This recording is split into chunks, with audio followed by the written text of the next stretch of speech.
તો આધુનિક યુગમાં પણ અંધશ્રદ્ધાની ચોંકાવનારી ઘટનાઓ બની રહી છે ત્યારે વલસાડ જિલ્લાના ઉટડી ગામમાં અંધશ્રદ્ધાના કારણે આદિવાસી વિસ્તારમાં ભયનો માહોલ ફેલાયો છે।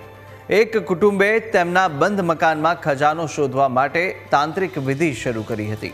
2-3 દિવસથી તેઓ 4 ફૂટથી વધુ ઊંડો ખાડો ખોદીને નાળિયેર મૂકી વિધિ કરતા હતા અને કદાચ બલિ આપવાનો પણ ઈરાદો હતો। જો કે ગ્રામજનોને આ વાતની માહિતી મળતા ઇન્ચાર્જ સરપંચ અને ડેપ્યુટી સરપંચ સહિત સ્થાનિકો તરત જ સ્થળ પર પહોંચી વિધિ અટકાવી હતી અને તાંત્રિકને ભગાડી વિધિને રોકી દીધી હતી।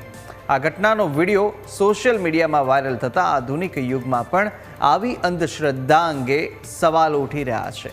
હાલ તો સરપંચ કાયદેસરની કાર્યવાહીની તજવીજ પણ કરી રહ્યા છે જેથી આવી અંધશ્રદ્ધા ફરી ન ફેલાય।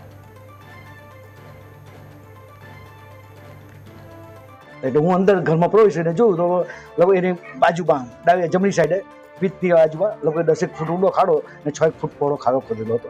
મેં એમાં ડોકાવ્યું એ લોકોને કંઈ નારિયેળી મૂકવાની વિધિ કંઈ કરતા હતા। મેં કીધું આ શું ચાલે છે એમ મને ડાઉટ ગયો કે આ ભગત ભુવાઓ જેવું ચાલે છે। મને પછી સ્ટ્રાઇક થયું કે કદાચ આ લોકો બલીની બી કોશિશ કરતા હોય। હા એટલે મેં કહ્યું તાત્કાલિક આ કામ બંધ કરો નહીં તો હું પોલીસને બોલાવું અત્યારે જ। એટલે લોકો ગભરાઈ ગયા। મને 15 મિનિટમાં મને ખાડો પૂરીને ગામની બહાર જતા રહો એ લોકો પછી નીકળી ગયા એમ।